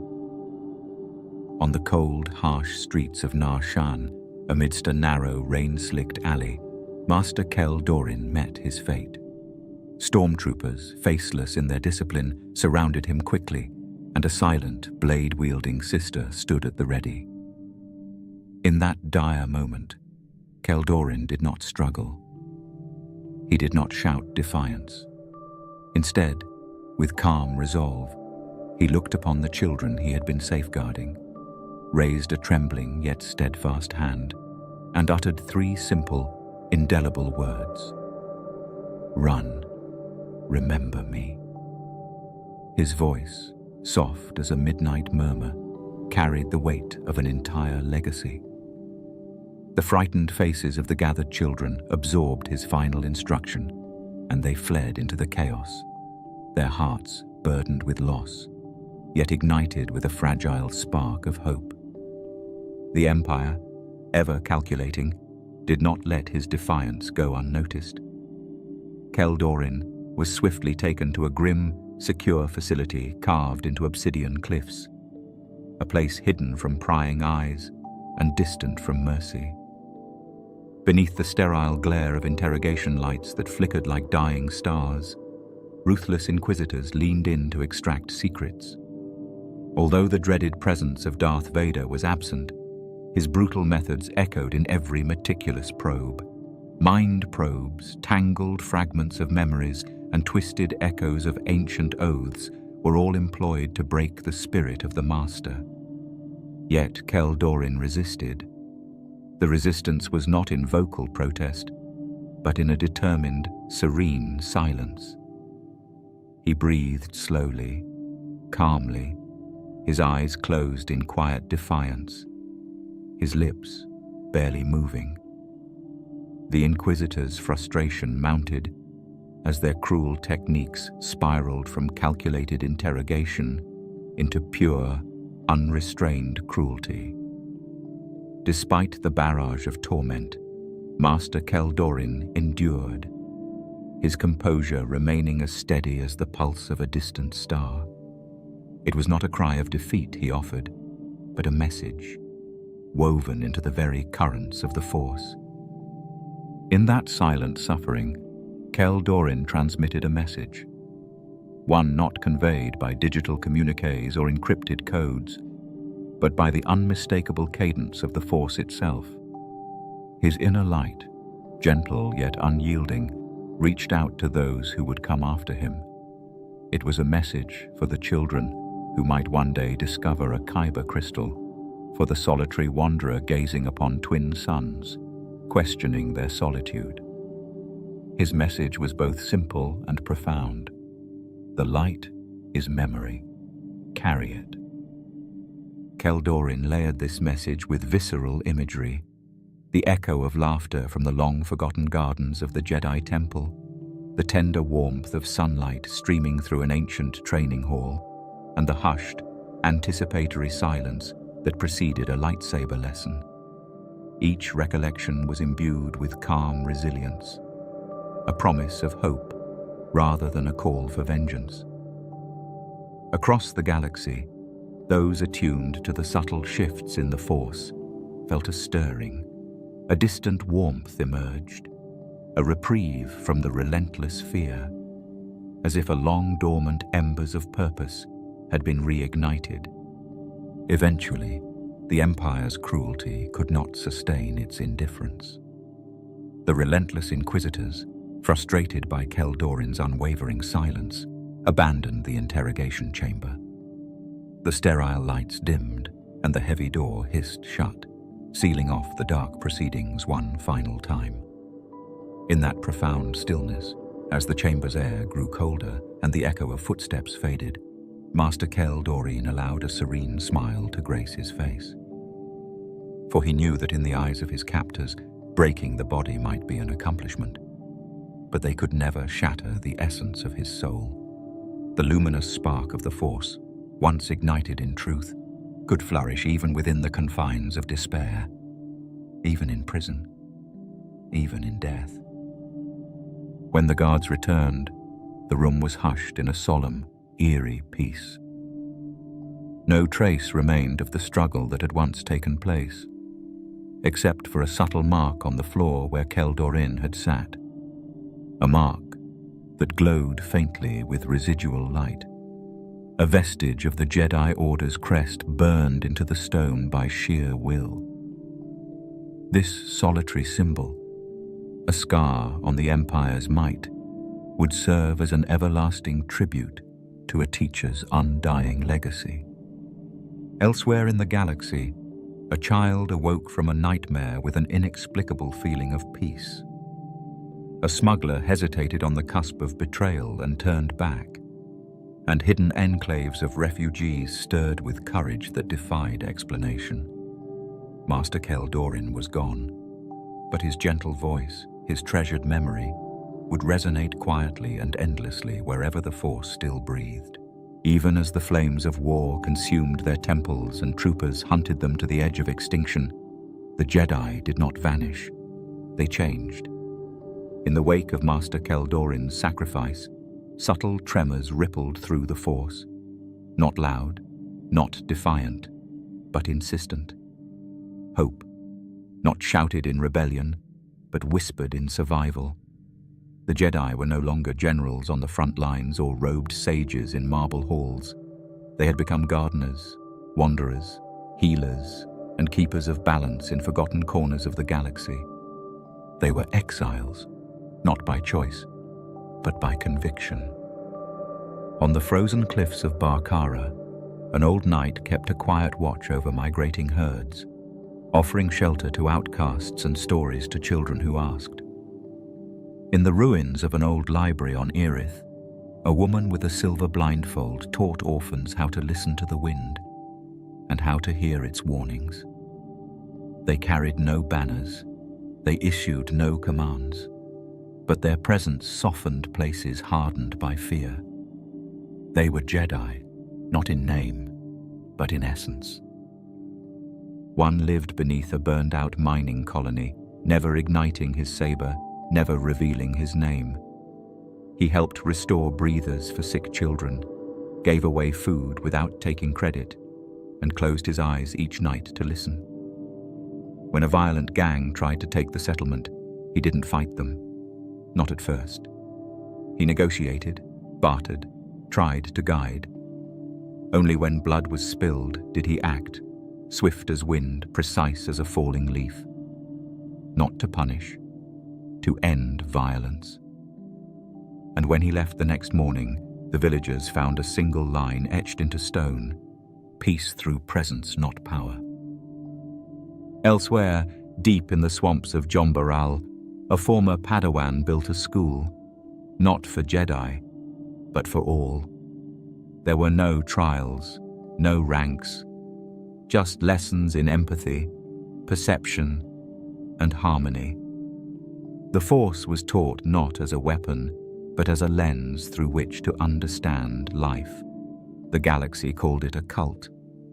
The Empire labeled it dangerous. But children came anyway, some with strange dreams, some with quiet gifts, some simply with curiosity. And under the leaves, surrounded by chirps and still water, they learned to breathe. These exiled Jedi were not organizing rebellion. They were not plotting vengeance. They were being what they were always meant to be, guardians of peace, in any form peace might take. Their lightsabers lay buried beneath floors, hung above doorways as symbols, or dismantled entirely. Some no longer used them at all. Others lit them only for protection, and only when all else failed. Their strength was not in blade work anymore. It was in patience, compassion, clarity. And though they were scattered, stars flickering across endless space, they remained connected. The Force bound them, still whispered through them, sometimes faintly, sometimes as loud as a heartbeat in the void. In moments of need, they felt each other, not as names, but as presences. A mother on Naboo heard a song in her dreams and began to hum it aloud, never knowing a Jedi child heard it too, across systems. An elder on Osar drifted into meditation and saw the face of another long thought dead, smiling in twilight. In dark places, people still lit candles. In hidden rooms, ancient words were still spoken. And sometimes, only sometimes, someone would close their eyes and hear it. We are still here. That was the truth the Empire could never destroy. Not entirely. It was easy to kill warriors, harder to kill belief, even harder to erase balance. The Jedi who had survived had lost everything: titles, comrades, homes. But in their loss, they found something deeper, something less rigid, more human. They became what the Order had forgotten in its final years, part of the living galaxy, not above it. They would not return as an army. They would return as light, quiet, humble, and everywhere. In one forgotten valley, a child lifted a stone without touching it, and his father, once a fugitive Jedi, simply nodded. In another world, a fisherwoman healed a sick eel by placing her hands near its wound, and whispered thanks to her lost master. In the depths of Coruscant, far below the city's surface, someone lit a blue flame and began to tell stories. The Jedi did not die, they evolved.